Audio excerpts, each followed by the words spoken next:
ભગવાનના ભક્તો, આ વ્યસન કુટેવ છોડજો. તમારે ખાતર નહીં તો તમારા પરિવારને ખાતર છોડજો, મારી તમને ભલામણ છે.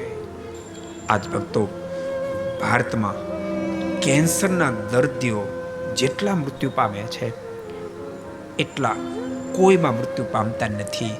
અને એમાંય પણ કેન્સરમાં 70+ વ્યસનને અવલંબન કરી અને કેન્સર થાય છે. દર્દીઓ મૃત્યુને શરણે થાય છે. વ્યસનને અવલંબન કરી ભારે યુવાનીમાં 30, 35, 40 વર્ષની ઉંમરમાં તમને ભયંકર કેન્સર જેવા રોગો લાગુ પડશે. તમને બચાવવાને માટે ઘરના સદસ્યો રાત્રિ દિવસ એક કરશે. ઘરમાં કદાચ સંપત્તિ નહીં હોય ને તો એકાદ દાગીનો છે વેચી નાખશે, જમીનો ગીરવે મૂકી દેશે. કોઈ પણ રોગે અમારા આ ઘરનું મોભી છે બચી જાય.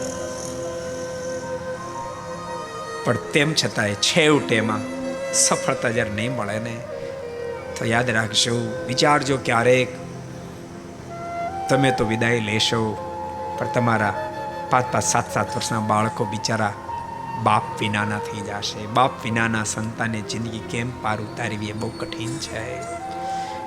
30, 35 વર્ષની ભાર યુવાન તમારી પત્નીની આખી જિંદગી વિધવામાં પ્રસારિત થવું પડશે. તમારી 30, 35, 40 વર્ષની ઉંમરે તમારા માતા પિતા બિચારા વૃદ્ધ થઈ ગયા હશે. હવે તમે ઘરના મોભી હશો, મોભ ભાંગ્યો.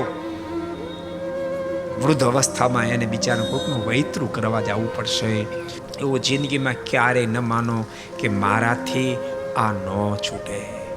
ભલામણ તમે કલ્પના કરો, આ 18, 20 વર્ષના યુવાનોએ આખા સંસાર ઉલાળી નાખ્યા, છોડી દીધા. તમારી તમાકુનું પાંદડું ન છૂટે, તમાકુનું પાંદડું ન છૂટે. કેટલા એક એના મા બાપના એક દીકરા હોય, એન્જિનિયરો, સીએ, ડોક્ટરો બની અને સંસારને ઉલાળી નાખે, છોડી દે. તમારાથી તમાકુનું પાંદડું ન છૂટે. એટલા બધા તમે માયકાંગલા છો, એટલા બધા માયકાંગલા છો.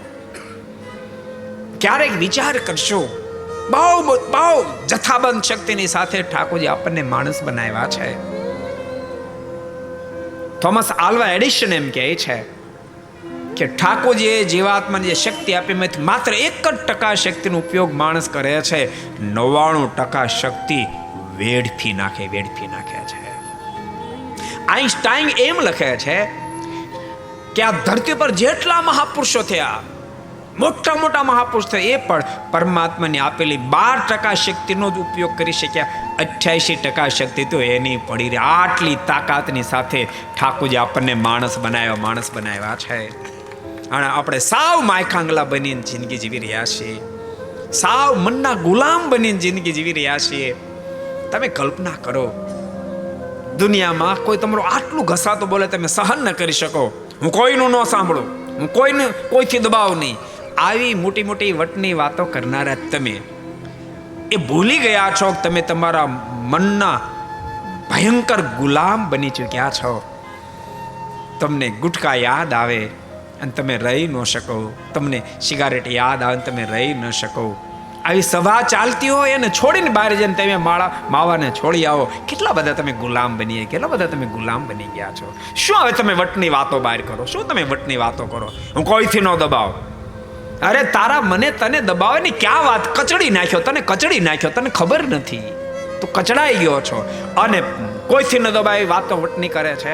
માટે જેટલા સાંભળતા બધાને કહું છું, મહેરબાની કરી વ્યસન કુટેવ કુલક્ષણમાંથી બહાર નીકળજો.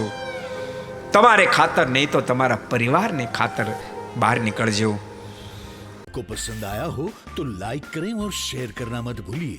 सब्सक्राइब करें सरदार कथा चैनल को और बेल आइकॉन पर क्लिक करना मत भूलिए लेटेस्ट वीडियो सबसे पहले पाने के लिए.